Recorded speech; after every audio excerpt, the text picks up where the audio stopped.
All right. Well, thank you all for attending our Dynamics GP year-end closing procedures webinar for 2016. My name is Drew Colo. I work on the support team here at Savannahs as well as the marketing team. We have a couple of other Savannahs people on the call as well.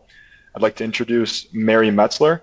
Mary is a senior technical consultant here at Savannahs. She has 6 years of experience with Dynamics GP, and she will be monitoring the chat section of this webinar. So if you have any questions throughout, go ahead and type it in the chat box and Mary will be able to answer them there. Janelle will also be hosting a Q&A session at the end of this webinar. So if you have any big questions you would like to ask Janelle, you can go ahead and post those in the chat section at the end and we will be reading those aloud then. With that being said, I'd like to introduce Janelle Riley. She is the president of Savannahs Technologies. She has 16 years of experience with Dynamics GP, and she will be walking through all year-end closing procedures for Dynamics GP this year. So with that, I'd like to send it off to Janelle. Sounds great. Can you all hear me okay here, Drew? Yep. All right, let's go ahead and get started. So today, what I'm going to do is talk through what you need to do to prepare for 2016 year end.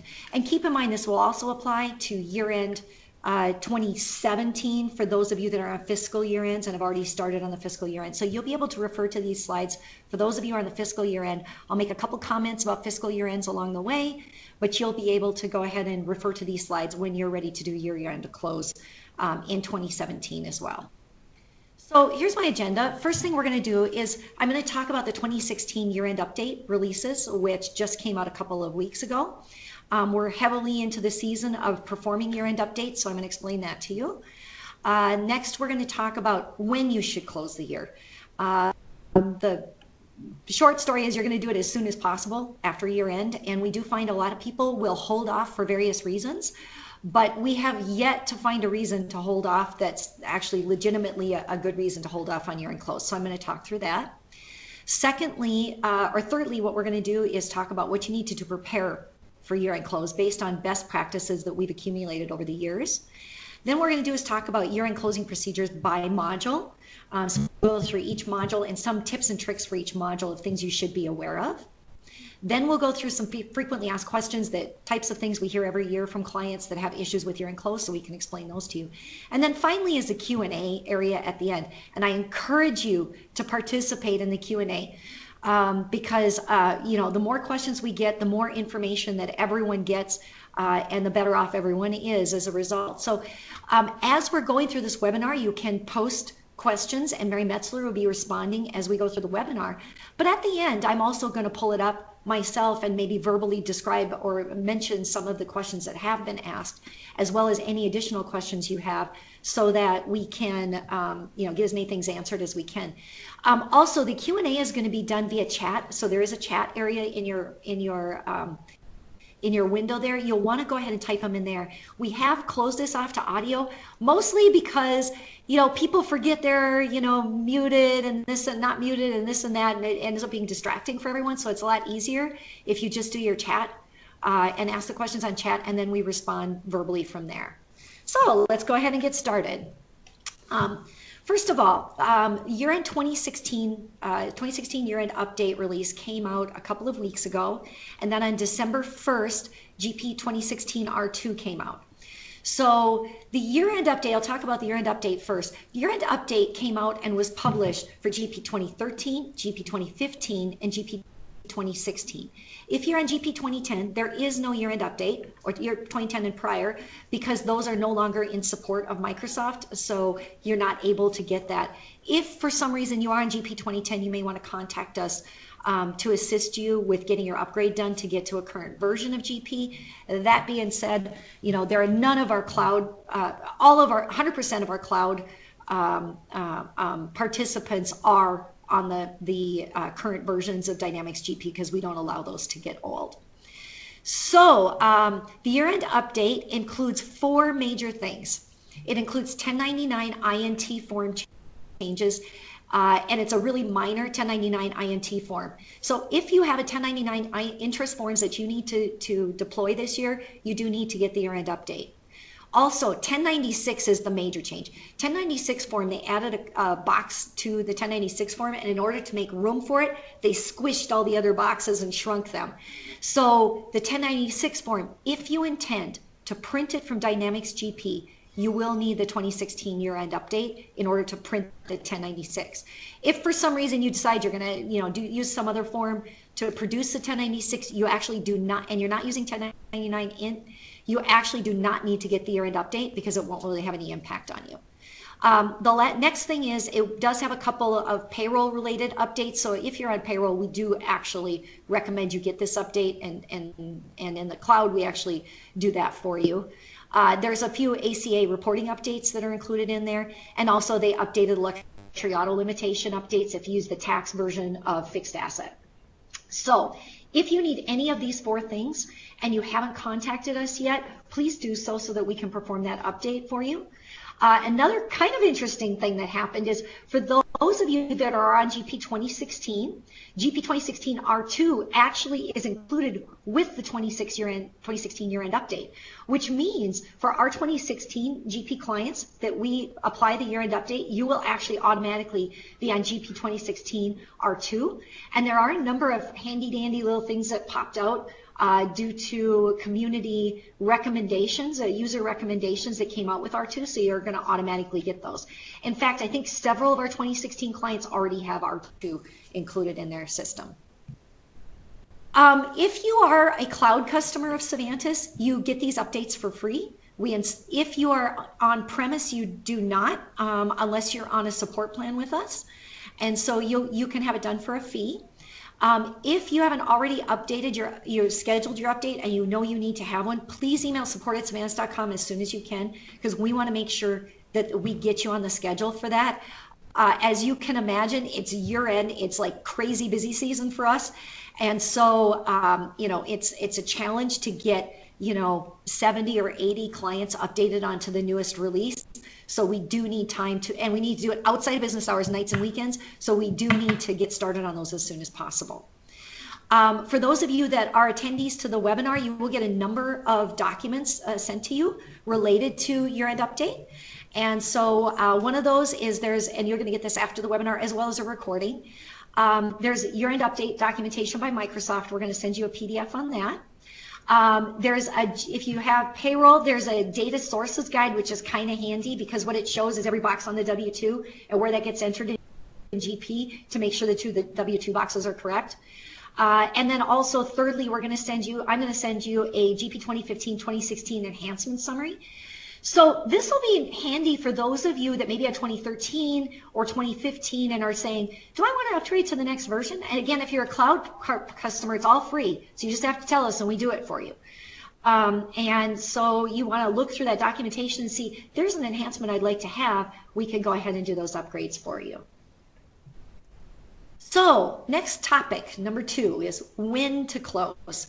Like, when do you want to close 2016 and when do you want to be able to enter the first transactions of 2017?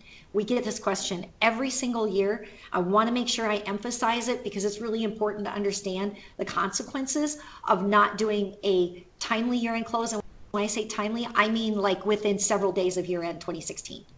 So when's the best time to close Dynamics GP? As soon as possible. Most of our clients, the vast majority, will have GP 100% closed within 5 to 7 business days after the end of the fiscal year. When you look at the calendar for this year, as it turns out, kind of handy for all of us in the accounting area, January 2nd happens to be a Monday, which means that many of our clients even will be closed between January 6th and January 10th, which would be that Friday and the following Tuesday or Wednesday. Our company, just for an example of how we do ours will be closed by January 6th because we understand the importance of a timely close. So the question that I get time is, can I enter transactions into 2017 before I close 2016? What you can do is do not hold off on transaction entry. Nothing in production should ever change because of year-end close. You still should enter all transactions for payroll, all AP, all AR. You can enter general ledger transactions. You can enter those transactions, but the trick is put them all into batches and then just don't post the batches until you've closed 2016. Now, I have had clients in the past that have even held off on entry of sales orders and invoices and all of that on the sales order processing side. Absolutely do not do that. You don't want to close down production. You want to just keep having your customer service reps and everybody making their project admins making all their entries. You just don't want to perform a close until, or you don't want to post those batches until you've closed 2016. So one trick to this is AP. So a lot of our clients in preparation for year-end close will enter all their vendor invoices by 12/31 with a 12/31 date. So for example, if you know that you have an AP invoice that typically comes the first week of 2017, you would go ahead and enter that AP in as quickly as possible with 12/31 date, so you have the correct accrual on it and everything. And you'll post all those with a 12/31 date so that those all get into the proper year. If you have invoices you know are coming, say, after the 10th and you're going to have completed the close, the correct way to do that is actually to prepare a GL accrual for it that's a reversing entry, and then go ahead and enter the AP transaction after year-end close. And then the other thing to remember is with payroll, you can run payroll, just don't post it. So that's kind of a trick for people that are working through payroll, because you know it pushes you through each step of the process. Just get to the very last step where it says post, just don't post. It'll save it in a batch. You may not be used to that, but you can go in and post that batch as soon as you have completed close. So what happens if I don't close before posting into the new year? All right, well, there are a number of reports that won't be correct. But I have to be honest with you, most of our clients don't use these. Some do. And when they do, they're very, very disappointed when they're wrong for the entire 2017 year. So I just want to warn you about this. There is a vendor yearly summary inquiry and yearly summary report. Those will not be accurate because those will actually those actually show all transactions that are in this fiscal year that have been posted in this fiscal year. So if you have a vendor invoice that you enter after year-end close, that you post before year-end close, and it's say dated January 5th, and you haven't closed yet, that will actually go back into 2016.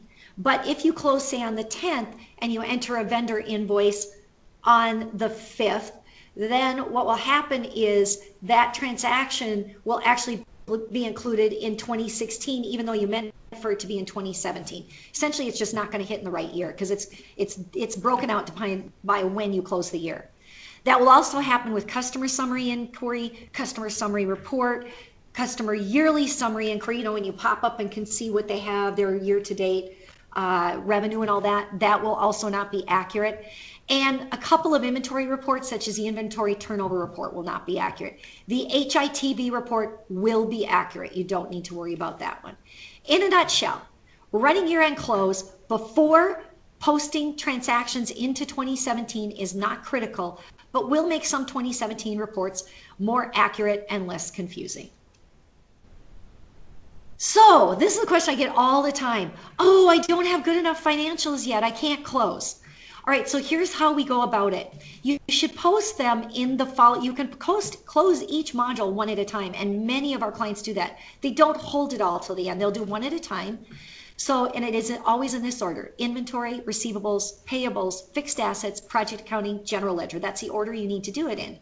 So here's what they'll do. They'll get into January. Let's say you're a distribution company. You get into January, you're quick pounding through all of the remaining invoices from December 2016. You get all those sales orders transferred. You post all those sales orders and invoices. You go in, you do all your receiving, you make sure everything is received into inventory properly, and all of that work is complete. As soon as your inventory number is solid, you can go ahead and close the inventory module. Next, you can go through receivables and payables. Make sure you review your open receivables and payables, apply all open invoices, clean all that up, make sure that you've got what you need for receivables and payables, close receivables, close payables. Next, you can go ahead and complete fixed assets, and once fixed assets is closed or completed, you can go ahead and close that module. Project accounting actually doesn't have a specific date for close. There's no specific procedure, so you can actually do that one at any time you'd like. And then finally, you can do the general ledger. Now, honestly, what's really nice about not doing all of them at one time is when you do one at a time, it just takes some of the stress off of it, and it's not like you're having to sit there and watch it all and worry that something is going to go wrong. So frankly, I always do our close in pieces because it's just a nice way to go. So what if I have an audit? Close the GL anyway. I cannot emphasize this enough. People think they shouldn't close the GL because they're having an audit. That actually is not the case. What you do is you close the GL, and what happens is GP will handle the post-closing adjustments extraordinarily well. I've been doing GP for 16 years. I have never, ever had anything go wrong with this in 16 years with all of our clients. So I just can't emphasize enough. What you want to do is go ahead, close the GL. Then after you close the GL, what's going to happen is, let's say you do an accrual for an expense. You go through audit, it's March, April time frame, they want you to accrue a vendor expense. What you do is you go ahead and you do a GL adjustment with a 12/31/2016 date, you debit the expense, you credit the accrued liability, you hit post.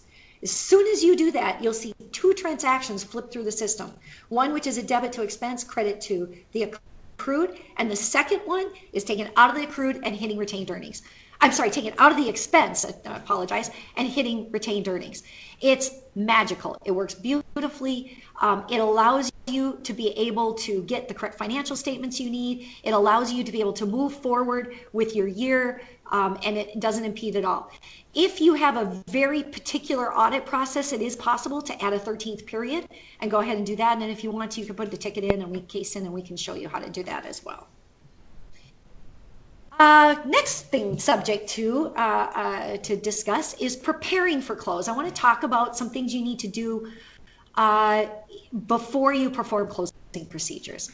First of all, the thing you're going to want to do today is order 1099s and W-2s. And then once you've completed and you're into January 2nd, you're going to want to complete your balance sheet closing procedures. Then you're going to want to complete your month-end routines, which you should be doing every month, but absolutely you should do it at year-end. And you're going to do and want to run your year-end check links. So let me go ahead and push ahead on that. So first of all, for ordering 1099s and W-2s, you should have all received, each one of you that is a current client of ours should have received an email with the recommended 1099s and W-2s for ordering. We use Deluxe for all, we recommend Deluxe for all of our Microsoft Dynamics forms.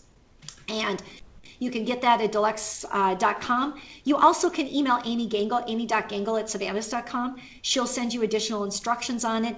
And actually, you can also email support@savannahs.com, and they will send you the instructions for how to order. We just have kind of gone through the, all of the things that are available on Deluxe's website and picked out the ones that people appreciate using the most and that are easiest to use.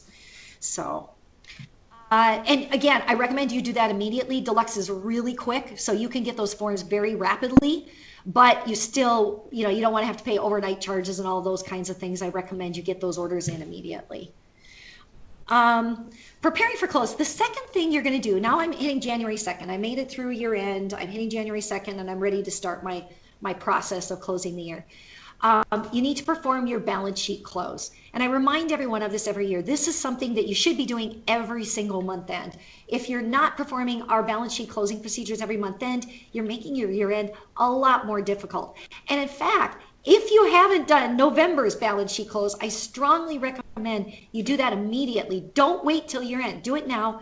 Make sure you have a strong, clean balance sheet on 11/30 so that year end becomes a non-event. Our clients that do really clean month ends, they find year end is really nothing. I mean, they got to do their W-2s and their 1099s and those kind of extra procedures, but it makes the stress level so much lower for year end. I cannot emphasize it enough.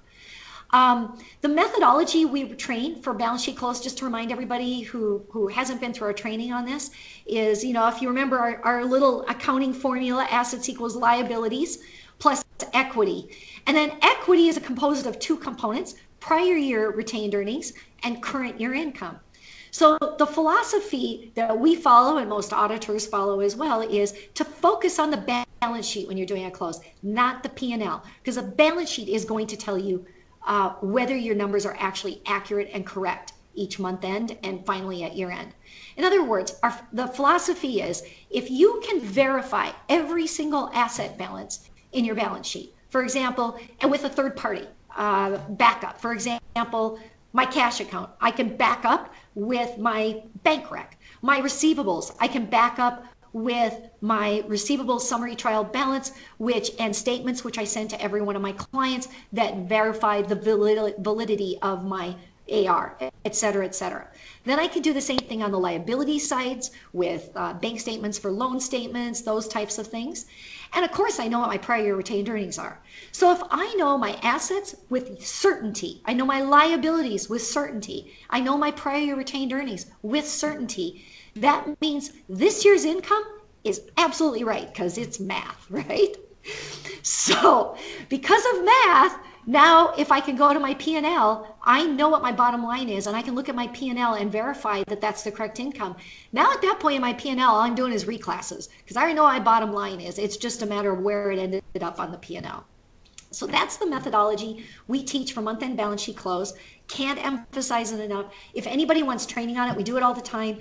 Just do a support request, contact one of the Savannahs GP people, and we'd be happy to do it. It doesn't take long to go through. And we can actually tell you for your particular company what we recommend for the backup.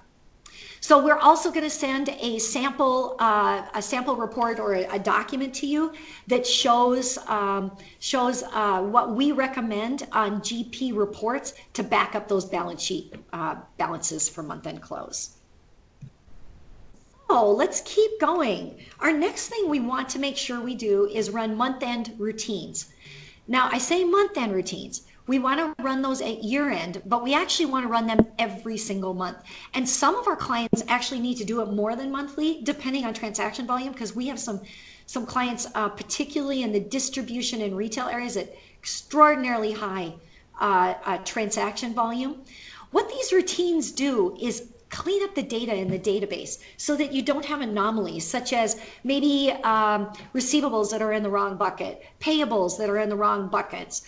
You might have inventory items that show allocations that aren't actually, they're not allocated, but they're showing as allocated in the cards. You have piles of POs in your system. These routines are critical to the cleanliness and housekeeping on your system, and you definitely want to do it at year end. You definitely got to age your accounts receivable, obviously. You also want to run paid transaction removal routine in the sales module. We have a number of, when we take on new GP customers, we migrate them to the cloud. We frequently see this routine has not been run, and it makes your system messy. It makes it difficult for AR people to do queries, etc. You definitely want to run paid transaction removal. You also want to run the remove completed POs routine in the purchasing module. We have people that grow their POs into this massive open POs table, and it slows down processing. It makes it difficult for purchasing agents to be able to get in and do their job and do queries on it. So that one should be done at least on a monthly basis. And actually, if you have super high transaction volume, you probably do want to do it more than that. And then you'll want to run reconciles on each module. And so that would include AR, AP, sales order processing, purchase order processing, inventory, definitely project accounting. Project accounting, I recommend doing that at least monthly. And if you have a high transaction volume, I do it twice a month. So, and I'm going to hit a couple of those as we go through the rest of the thing too. So, keep going here. The last thing you're going to want to do at year end as a recommended procedure is run checklinks. What checklinks does, the best way to describe what checklinks does is it keeps all that data in the database really, really clean for you. It's the thing that causes hung up batches that a lot of times we frequently can fix hung up batches with, or stray transactions, or you have a transaction that's out there and it's like blank or in new status, like maybe someone started to enter it and they had network interruption and that kind of crushed it and left it hung up out there. It cleans up a lot of that. So what it's really doing in the database is it's going to make sure that all the links between all the different modules actually work. So for example, you got a purchase order. You do a receiving transaction. When you do the receiving transactions, after that you enter the vendor invoice. When you enter the vendor invoice, it's going to take that information from that vendor invoice and passes into accounts payable module. Then you post the accounts payable transaction and it posts it to the GL. Well, it's running through multiple modules. What it does is it literally checks all the links between each one of those processes and makes sure that they're all clean. Did it properly get everything into receiving table like it should have? Did it take it from receiving and take it into invoicing like it should have? Did it move it from invoicing into AP properly? Did it take it from AP to GL properly? Those are all critical functions that if something's broken in between those links, you actually will have difficulty accessing the data. So the trick with check links is it is a system level utility. You'll see in big blue letters below, you must 100% of the time have a backup before running check links, 100% of the time. So you'll want to make sure you have a full backup, either to verify you had a full backup the night before, or to go ahead and have us do the check links for you, because we will verify you have it ahead of time. Whoever it is that's running it has to have system level security in order to do it. All users, and that's why a lot of and it's included for free anyway with the cloud version, so you might just want us to run it for you. All the users must be logged out, and we must have ample time to run check links, because depending upon your volume of data, it can take a very long time to run. We have a client that has hundreds of thousands of inventory items, and it takes an entire, what did it take last time? Over 48 hours to run. So we just have to make sure we're planning ahead. In order to do that, if you are going to do it on your own on premise, you go to GP maintenance check links. And if you want us to do it for you, we'd be happy to do it. Even on prem, people usually have us do it, even if you got to pay for it, because it doesn't ruin your entire weekend. We're kind of used to having our weekends ruined, so there you go. Okay, so let's talk about the last thing you're going to want to do preparing for close is you're going to want to close your fiscal periods, because you don't want anybody to accidentally start posting stuff after you're certain that you've got your good numbers. So you're going to want to go fiscal period setup, mark off everything, and go ahead and do that. And actually, on the other side of this, you can open your fiscal periods anytime you want. We have many clients that have opened 2017 and 2018 already, because you can open as many years in the future as you want. As long as you make sure that all the fiscal periods are marked closed, you're not going to have a problem with it. Particularly people who use deferred revenue recognition in GP will open those fiscal years so that they can go ahead and let that amortize into the newer years. So now we're to the next level, is year-end closing procedures. So these are the things you're actually going to do during year-end close. You're going to close the modules in the following order: payroll, which is optional because not everybody has payroll; inventory; receivables; payables; fixed assets; analytical accounting; project accounting; and general ledger. Now, the only one that's a little unusual in this one is payroll. Payroll can happen at any time in this process. And payroll has its own, list of procedures to follow. Those of you who have Dynamics GP payroll, most of them have used it previously, so you kind of know the drill of what's got to happen. Payroll clerks are usually really good at that. So I'm going to go through this on each one of the modules, kind of the key things to be aware of. We are going to be emailing you a 32-page document with all year-end closing procedures on it. So when you get it, you'll be like, this looks terrible. And it does, actually. The truth is, and just the honest truth is, most of our clients actually do remote session with us and have us help them walk through procedures, year-end closing procedures. Why? Because we do them year-round, because we got fiscal year clients as well as year-end calendar. We have a lot of calendar year-end clients. And so our people are like practiced in it, but our clients get to see it once a year. And it's like, you can't remember from one year to the next exactly every little detail of how it's supposed to work. So it's actually personally kind of a stressful experience. It's not like GP makes it stressful because it works great. It's more that you just don't hardly ever do it. So if you want, we can actually do a remote session with you. We bill for it, but for a couple hours of our time, most people find it well worth it for the reduction in stress on their year end. So just letting you know, we'd be happy to do that. So let's talk through some of the specifics of this. And again, that 32-page document goes over in detail every single one of these things. Best practices. When you read the Microsoft published year-end closing procedures, you'll see that you have to do for every single module like 3 backups. One before, one during, and actually many times multiple during, and then one at the end. Okay. Our clients, frankly, are most of them are not big enough to have to worry about that. If you know you can perform the entire year-end closing process, or let's say the inventory closing process, let's say that's all you're doing right now, and you know that that's going to run for, you know, an hour or two to go ahead and complete that process, or even 5 hours, and no one is in the system, you make a backup beforehand, you make a backup afterwards, and you're good. Now, let's say that your inventory is going to take a couple hours, and then you're going to go ahead and do AR and AP right away. Well, if you're going to do all three of them right in a row, worst case is you might have something go wrong and you have to back up to the last time you did a backup. So it's all just a matter of doing a backup whenever you feel like, oh crap, I don't want to go back farther than that and redo this again. It's also the instructions also show to print reports all over the place, and I have to tell you, I don't recommend printing those reports anymore. These are the same instructions that we were using literally for printing reports back in 2000 when I first started working with Dynamics GP, and it hasn't changed. And you know, we have such better data integrity now and more data security, especially in the cloud, than we ever had when we were all doing on-premise servers. And you know, the reporting is good, so we can go back and get it. I recommend not printing all those huge reports and just print the one for GL closing at the end. There's one little trick I wanted to give you. It doesn't say it anywhere in the year-end closing procedures provided by Microsoft. Right before you perform close, change your system to 12/31/2016, or the last year of the day of the fiscal period, because when you run year-end close, let's say we run year-end close for inventory. We run that module. It actually takes the system date and says last close date, and it might put January 10th, 2017.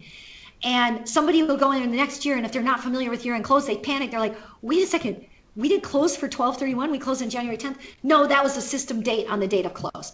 If you just go change your system date and run it as of that, then no one's confused the next year when they look at it. It just makes, as accountants, for all of us, it just makes it clean, simple, and makes us all happy. For payroll close can be run at any time after the last 2016 pay run. So, you know, when you complete the last pay run and you get that done, you can start the close. So if you have, I think many bi-weekly pay periods, actually the last payroll goes through on like December 28th. So that one may be a challenge, but if you're off cycle on that and you're done the week before that, you could actually start your payroll close right away. But the important thing to remember is if you have payroll, whether it's on-prem or in the cloud, please make sure you schedule year-end updates. We have to run your schedule your year-end update before you close the year. And there usually will be another update you're going to need to run, not usually, there will be another update you need to run after year-end is completed and before you run your next payroll. So we just want to make sure we don't mess up on tax tables, forms, etc. There's also another trick I would give you on payroll, and this isn't in the documentation by Microsoft either. Run all your monthly and quarterly reports before you close payroll. It's actually not going to hurt you at all. There's just a little bit of a trick to it. In fact, let me check. Did I talk about it at the next? No, I did not. So I'm just going to make sure I mention that for you. So the 941, I think I do talk about this in FAQs. I apologize.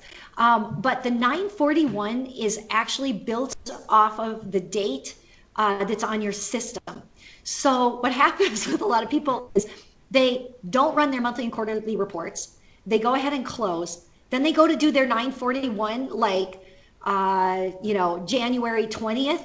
And it's all zeros, and they like totally panic. Oh my God, I got to do my 941 from scratch. Are you kidding? And I'm going to give you a trick around that. But to save yourself the pain, anguish, and stress of seeing those kinds of things happen, just run them all before closing, and then you don't have to deal with it. Let's see. Inventory.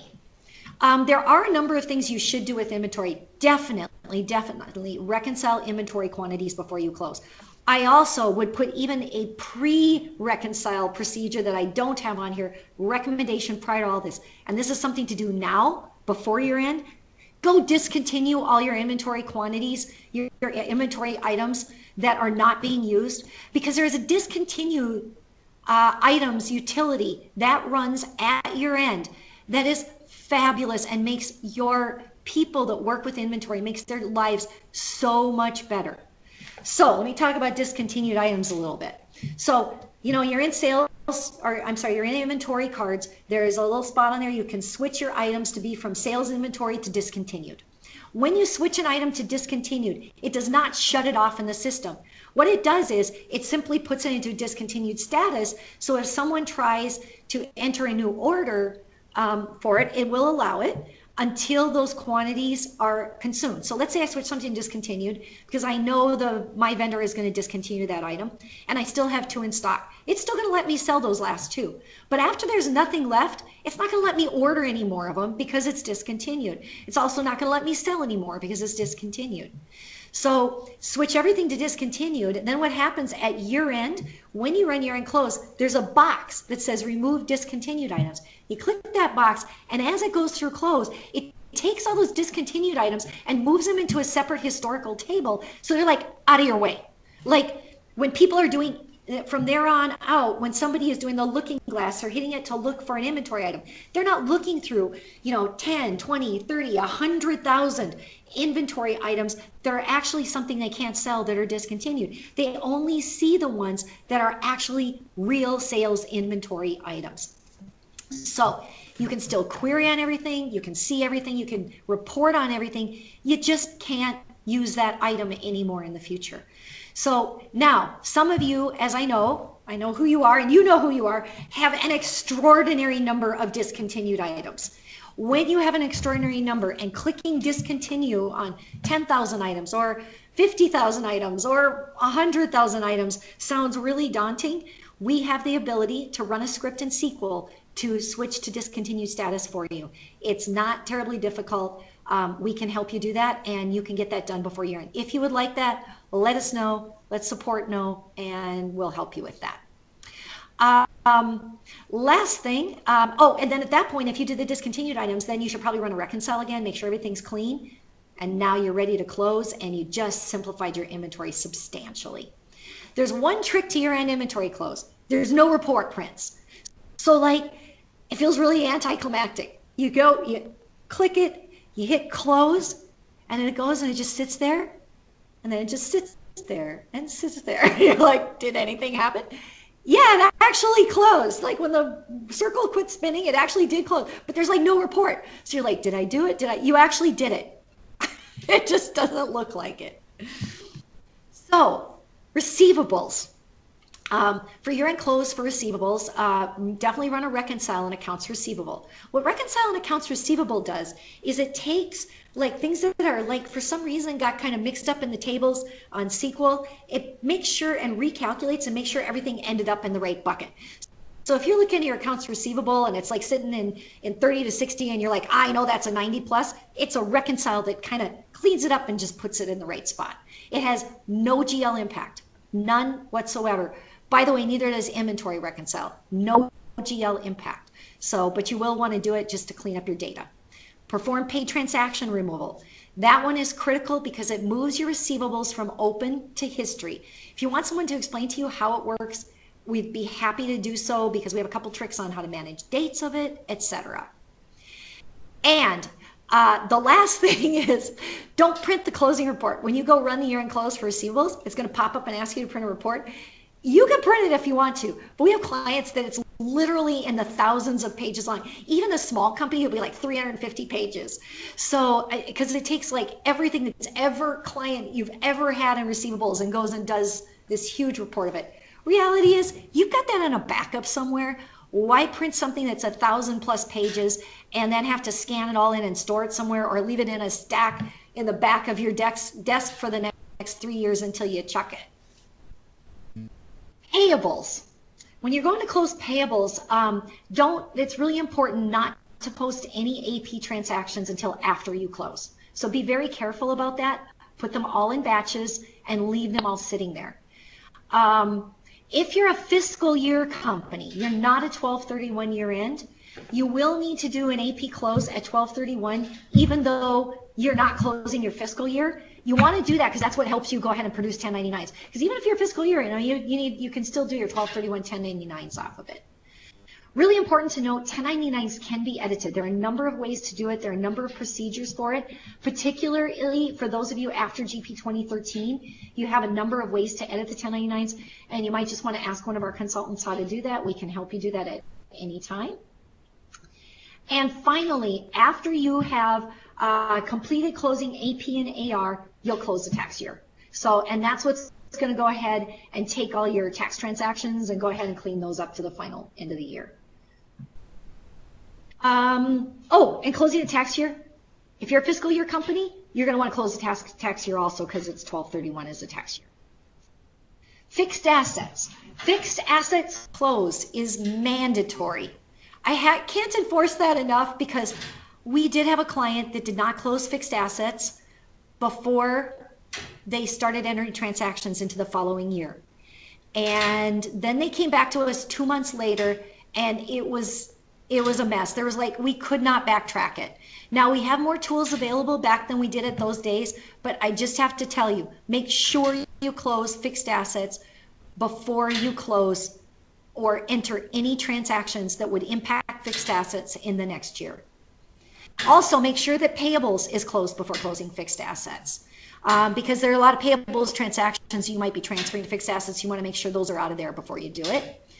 And you'll want to print all your reports prior to close because some of the reports can't be reprinted after you've closed the year. However, if you have GP 2015 or GP 2016, there is now a year-end closing report that's very nice that lists out absolutely everything related to every asset that was closed out, that was, depreciated in that year. It summarizes, the depreciation, accumulated depreciation methods. It does it for all of your books, book tax, or other state tax books, whatever you have in fixed assets. Project accounting. We have lots of project accounting customers. There is no specified year-end procedure for project accounting. There's nothing you actually close in project accounting. However, cleanliness is really important for the data in project accounting. Project accounting is a very complex module, and so it's really easy to have data get out of sync in project accounting. For that reason, you should be running project accounting reconcile, which is a project utilities PA reconcile every single month end, every month end. And you should run it multiple times. You run it once, you have a bunch of errors, run it again, run it again, run it again, until you receive absolutely no errors. And there are a number of options to choose. Go through every single option and reconcile every single option for those reconciles. The reason is those are the kinds of things that get you funky issues when you're working in project accounting, the things you're not expecting. It'll have you have less support incidents with us. Because that's what we end up doing. If you do a support incident with us, we're just going to run reconciles for you because that's our first step every time. Let's see if reconcile cleans it up. So it's going to cost you less. But it's also going to make less frustration for your project admin people. So that should happen every month then, but absolutely at year end. Make sure you do that and make sure you have a backup first. Also, same thing, run project accounting check links before close. Same thing, you're going to want to get a full backup and you're going to want to run check links on it and run it multiple times until you have no errors. And at that point, then project accounting is ready for the next year. So in project accounting, if I had to pick two modules if I had to pick one module in which I would always do reconciles every month end, it would be project accounting. And check links. The second one for inventory, I would always run inventory reconciles. And sometimes I would do that twice a month on inventory, depending on volume. Last step, after all of those are closed, is to do GL. So the most important thing for general ledger is to print an account list before you close. And it stands out, it's on the actual GP instructions that are mailed and we're going to email out to you. They clearly say it at the beginning. I always have at least one client that skips it. Okay, and I'll admit, 1 year I skipped it because I was so confident there was no way we would ever have an account set up improperly in our system. I mean, who would do that, right? And then I did it as seriously? Actually, someone had booked something that was supposed to be a P&L account and put it in as a balance sheet account. I was well, luckily I know how to fix it, but I was just kicking myself going, how many times do I tell people you have to do this? The reason you have to do it is this is what tells the system. You know, when you're entering a new account in GP, you always have to select whether it's income statement or balance sheet account, right? If you select the wrong one, year-end close doesn't work, and your balance sheet's out of balance at year-end. It's a terrible mess. So what happens is you go ahead, you select P&L, and it should have been balance sheet. The system goes, as it goes through GL close, goes, oh, that's a P&L account. I need to close that to retained earnings. And boom, it takes your P&L account, puts it to retained earnings, which was really a balance sheet account, which now is in retained earnings. And now I have a mess in retained earnings, P&L, and balance sheet. Luckily, if you do that, let us know, and we can undo it for you. It's just there's a procedure we have to follow that Microsoft provides us to do it. Just avoid yourself the pain and anguish, and just print out your whole account list. Make sure everything that's P&L is a P&L, everything that's balance sheet is balance sheet, and you'll never have a problem. So what happens when we do a GL close? All income statements, accounts close to retained earnings. All balance sheet accounts roll forward. Two things to be aware of on that. When the income statement account closes to retained earnings, then to remember that you can still continue to book additional income statement transactions afterwards, even after you close to GL, and they will still close to retained earnings. The other thing that happens is important is the balance sheet accounts roll forward. So immediately after year end, before you perform year end close, that balance sheet account is actually going to show last year's balance. So when you pull up the balance of that account, it's going to show the 12/31/2016 balance, because it's not until we close the balance sheet that it pushes forward as a balance brought forward and then goes ahead and adds to all the 27 accounts. What does that mean? It also means management reporter and FRX are wrong. Now, most of you are in management reporter. I don't know if you even have any clients in FRX anymore, but when you put out management reporter, it's going to show balance sheet accounts for 2017, which would only be the changes in balance sheet accounts for 2017, which are completely wrong, and it'll really confuse you and stress you out. So that's why it's important to do the GL close immediately and not wait until audit or you're 100% certain of every number, because your financial statements are pretty much meaningless.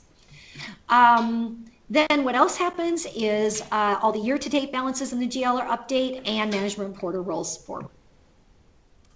One other very good idea to do after year end is run a SQL database maintenance.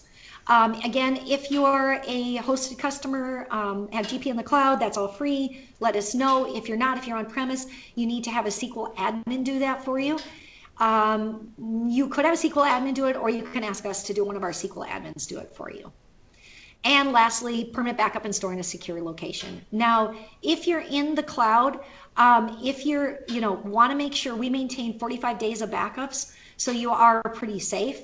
But that being the case, if, for audit or for some other reason, for security reasons, if you want to, we can create a backup on DVD for you and send it to you and put it in a safe deposit box. Entirely your call. Have we ever had a time where we've had to revert to a permanent backup? No, we've never had a client have to do that, but in theory it could happen, and so it might be nice to have that.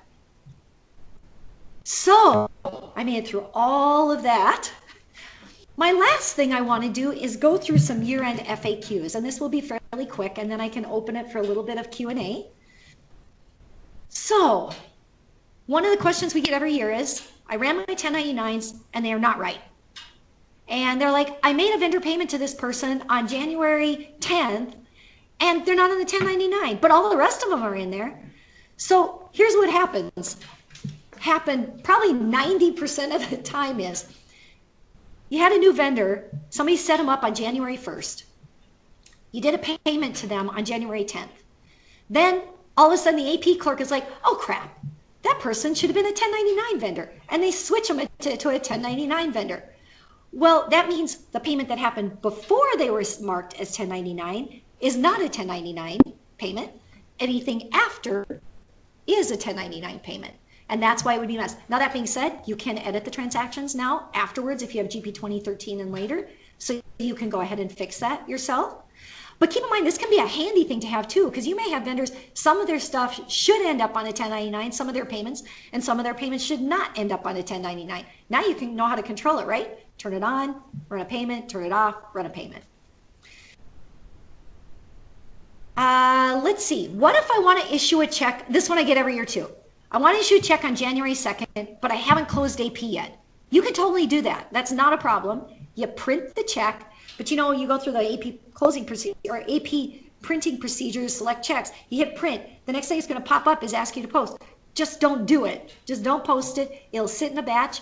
As soon as you're done closing AP for 2016, post it through. I ran a payroll year-end close and then went to print my 941 and it's all zeros. What happened? That's the thing I was mentioning. Go ahead and change your system date to a 2016 date and the report will run properly. If you don't remember this, just call in a panic and we'll help you with it. And there you go. We do have a few of those. Okay. When I try to close the GL, I get an error message that a single-use batch or quick journal has not been posted. Okay, that one happens nearly 100% of the time. Maybe it is 100% of the time when you do year-end close. So I want you to pay attention to this one because it scares people, okay? It's actually not a big deal. The system will allow you to continue close and it'll work just great. But as a practical matter, it would be wise to fix everything that's causing it. So first of all, the reason they run this error is they don't want you to accidentally close when there's a whole bunch of 2016 batches in there and you know they haven't been posted yet. So it's a warning to you to go ahead and take care of that. So if you go through all of your batches, you post all your 2016s, and then you have some other transactions that still have 2016 dates on them, switch them to a 2017 date, and then they'll be ready to go. If there's a quick journal entry, switch it to a 2017 date. If you can get to the point where you clean all of this up and you don't get that error message anymore, that can make you really happy that your system is clean, you don't have old transactions sitting out there, etc. Does everyone need to be out of GP when I do close? Yes, we recommend that everyone be out when you're out of the system, mostly because you got to run backups and you can't have anybody in the system when you run backups. So you'll want to get a backup and do a close immediately. I close the GL. Is there any way to undo it?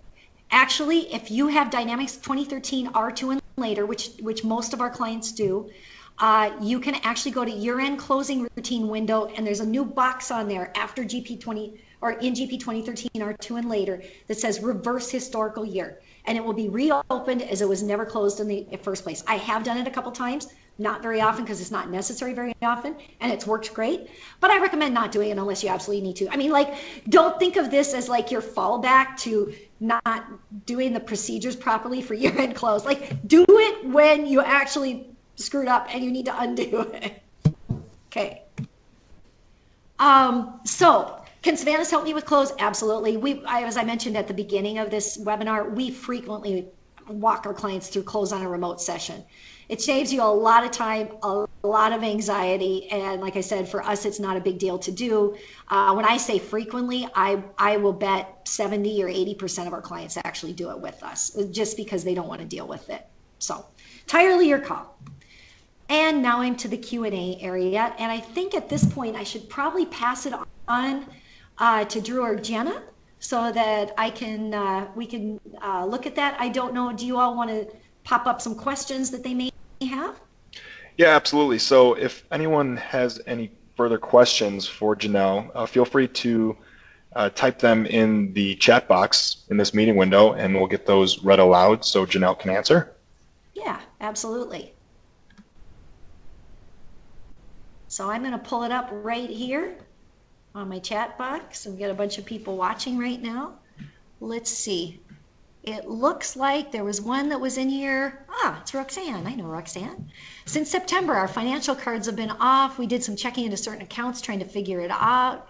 Is there a way to put in a number and search the system? Yes. To find out why we are off. Yeah, and actually Mary already applied to this one. This is actually a really good thing for everyone to know because a lot of our clients don't realize this.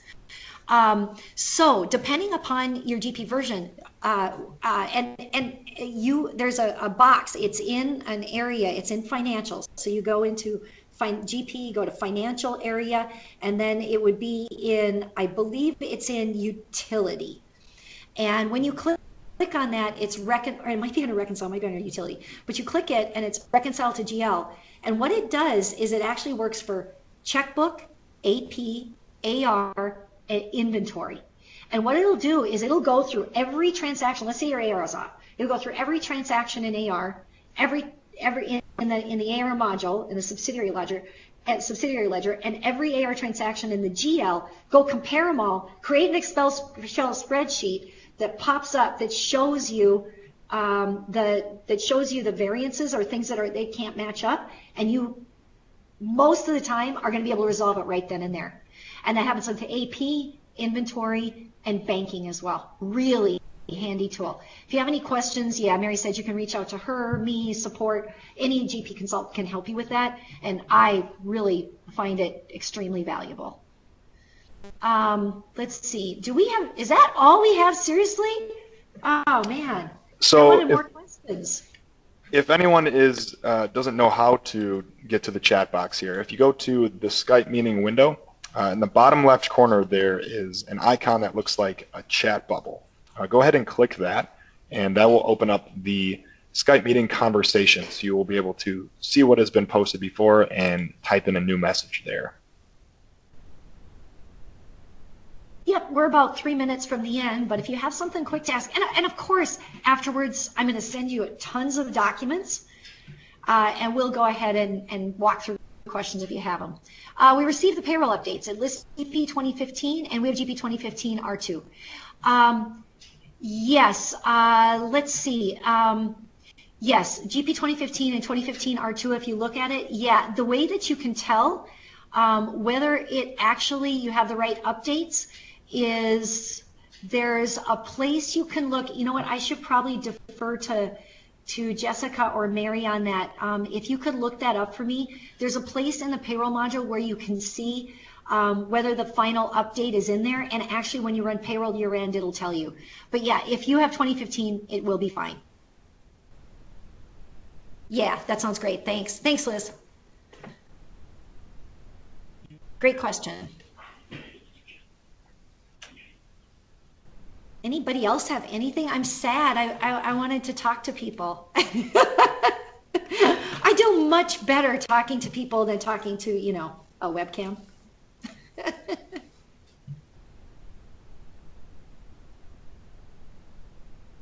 We'll give it about a minute, and I think that should do it. And again, you can contact any of us. You can contact support@savannahs.com. You can call support, and we can help you with any of these things as well if you have questions.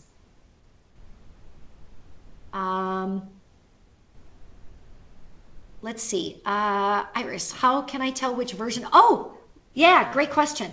Okay, so depending on which version you're in, there's a GP, there's a little place that says About Dynamics GP. You're going to click that, and it will show it to you. If you want, you could actually just email support@savannahs.com. Someone can just pop on a remote with you and show you to and tell you which it's on. It'll have a build number and a version number on there.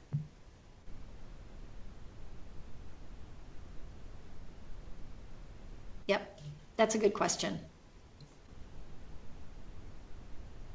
Yep, and it sounds like Jenna's going to follow up too.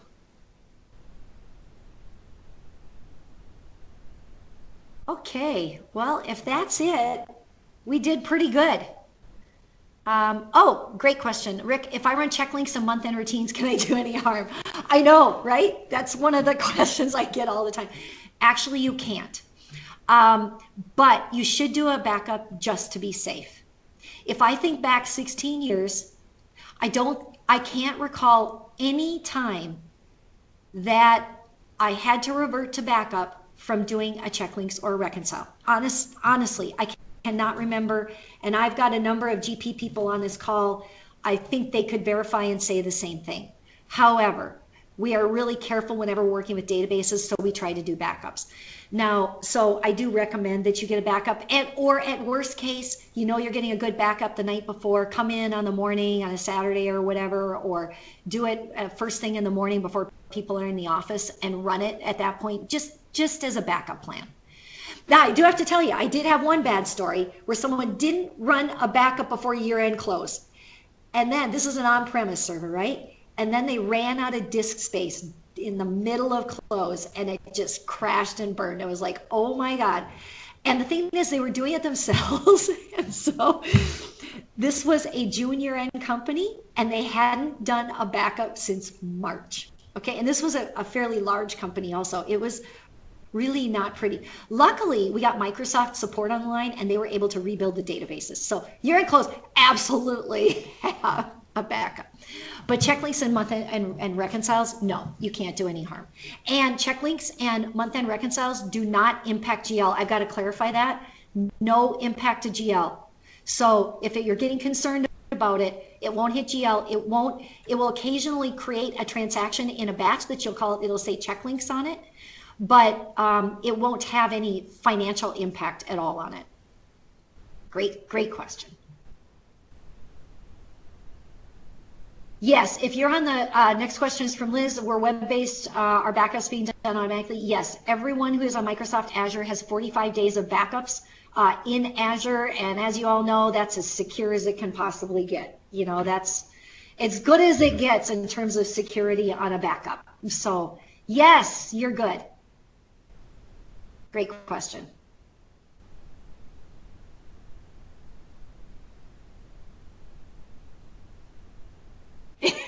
Yeah, that's a good woo.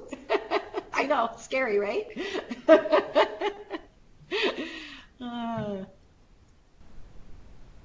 Let's see. Are updates done automatically? Yes, that's exactly what Liz was just asking. If you're in the cloud, on Microsoft Azure Cloud, on the web version, I don't know, there's different ways people talk about it.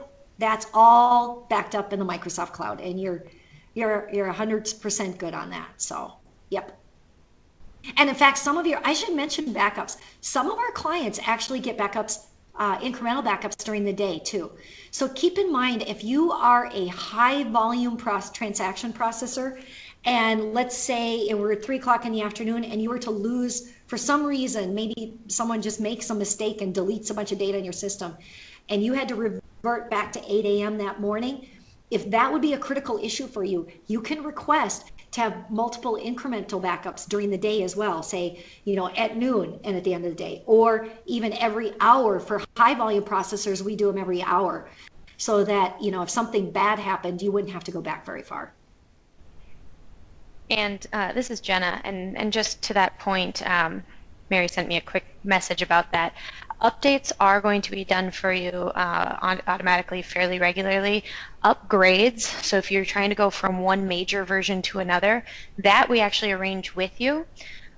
So if you're on, let's say, GP 2015, and you feel that you're ready to go to GP 2016, or if you want to have information about what the next upgrade is, you can feel free to email us at support@savannahs.com or reach out to me directly, and that we will actually schedule a time that works best for you in order to do that portion, because it's a little bit more involved to do that kind of upgrade.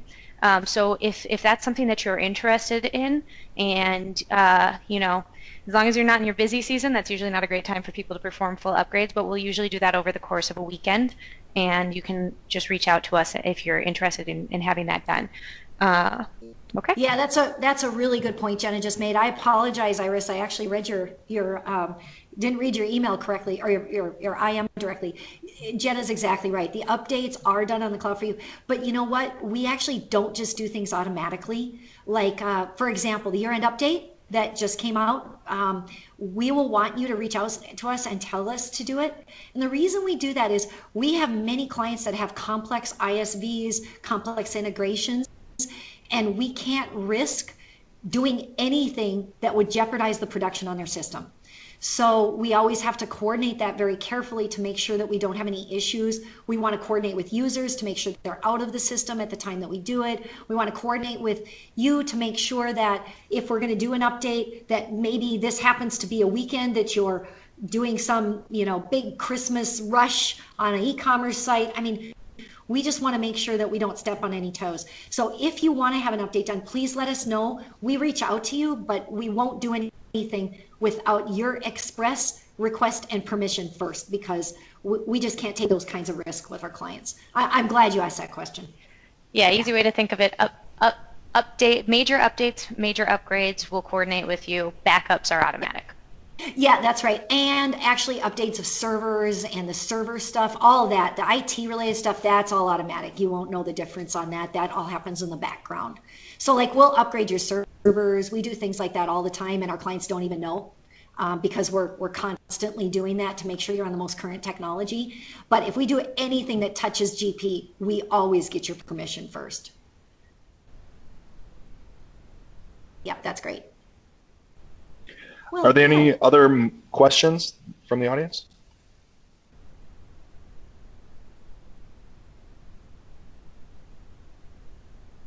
oh, I think we lost Drew's audio. He's talking silently.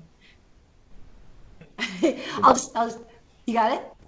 I'll jump in here. If we don't have any other questions for the time being, I think his microphone may have just died. If we don't have any questions here for the time being, we'll go ahead and end the session here.